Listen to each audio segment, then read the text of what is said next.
Assalamualaikum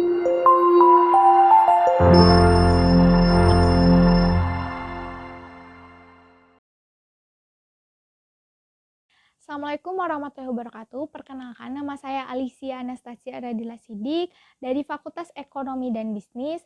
Di sini saya akan mempresentasikan karya ilmiah saya yang berjudul Pengaruh Financial Stability terhadap Fraudulent Financial Reporting, studi empiris pada perusahaan industri sektor utilitas, infrastruktur, dan transportasi yang terdaftar di BEI pada tahun 2017 sampai 2019.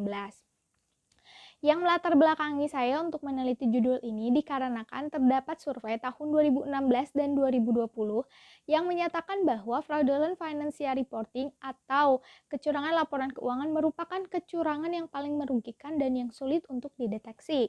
Kemudian didukung oleh fenomena terkait kecurangan, yaitu pertama pada kasus Enron. Enron melakukan kecurangan dengan melakukan pencatatan nilai aset berdasarkan nilai pasarnya, bukan pada nilai bukunya, sehingga berdampak pada penurunan nilai saham dan rusaknya kepercayaan investor. Yang kedua ada pada kasus Toshiba. Sejak tahun 2008, Toshiba mengalami gangguan atau kesulitan terhadap kestabilitasan perusahaan yang disebabkan karena krisis ekonomi global. Krisis inilah yang mendorong perusahaan Toshiba untuk melakukan kecurangan laporan keuangan dengan memarkup labanya.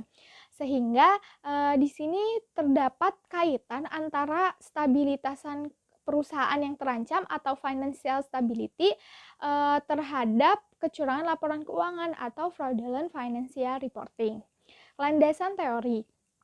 Financial stability adalah kondisi stabilitas perusahaan yang terancam oleh kondisi ekonomi ataupun keuangan, industri atau entitas di mana perusahaan itu berada, sehingga perusahaan memiliki tekanan keuangan. Tekanan inilah yang mendorong perusahaan untuk melakukan fraudulent financial reporting, di mana fraudulent financial reporting adalah tindakan penyimpangan yang disengaja oleh manajer untuk mendapatkan manfaat dengan sengaja, baik itu untuk dirinya sendiri ataupun kelompoknya, berupa prestasi yang dapat mensalahsajikan secara material laporan keuangan.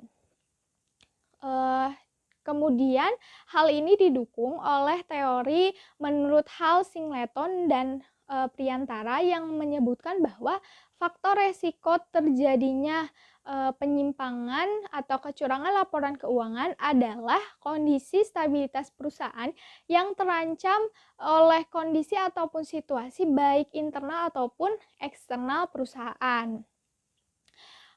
Kemudian pengukuran financial stability ini menurut Yadianti dan Mubarak tahun 2017 dapat diukur melalui peningkatan nilai aset. Sedangkan fraudulent financial reporting menurut Deco et al. Tahun 1995 diawali dengan manajemen laba. Manajemen laba yaitu segala tindakan yang dilakukan oleh manajer untuk mempengaruhi laba, baik itu meningkatkan laba atau menurunkan laba. Menurut Priantara, terdapat 3 kecurangan laporan keuangan yang sering dilakukan oleh manajer. Yang pertama, memanipulasi catatan akuntansi. Yang kedua, menghilangkan dengan sengaja catatan akuntansi. Dan yang ketiga, salah dalam penerapan dengan sengaja pula prinsip akuntansi.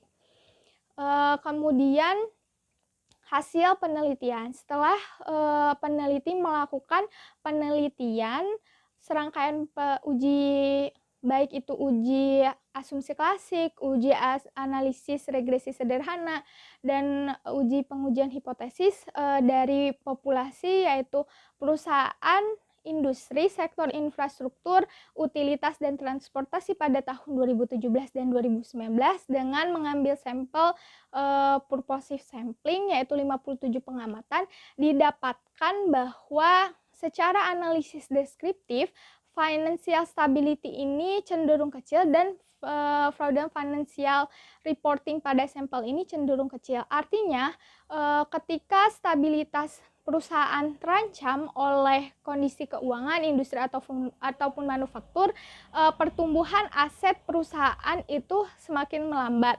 Dan kemudian ketika pertumbuhan dari aset itu kecil, maka kemungkinan terjadinya kecurangan laporan keuangan itu kecil juga.